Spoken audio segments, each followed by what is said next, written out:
नमस्कार। आज 1 जुलै सोमवार। आज दुपारनंतर मध्य महाराष्ट्र, मराठवाडा आणि विदर्भातील अनेक जिल्ह्यात मध्यम तर काही ठिकाणी मुसळधार पावसाचा इशारा भारतीय हवामान खात्याने वर्तवला आहे।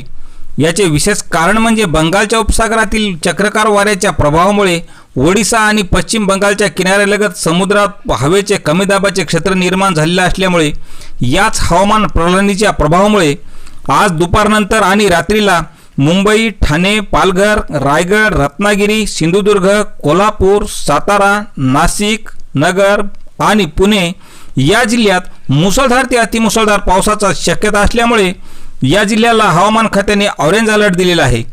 तसेच धुळे, नंदुरबार, जळगाव, अमरावती, बुलढाणा, अकोला, नागपूर, भंडारा, गोंदिया आणि चंद्रपूर या जिल्ह्यात मध्यम पावसाची शक्यता वर्तवण्यात येत असून उर्वरित मध्य महाराष्ट्र, विदर्भ आणि मराठवाड्यातील सर्वच जिल्ह्यात हलक्या तुरळक ठिकाणी पावसाची शक्यता वर्तवण्यात आलेली आहे।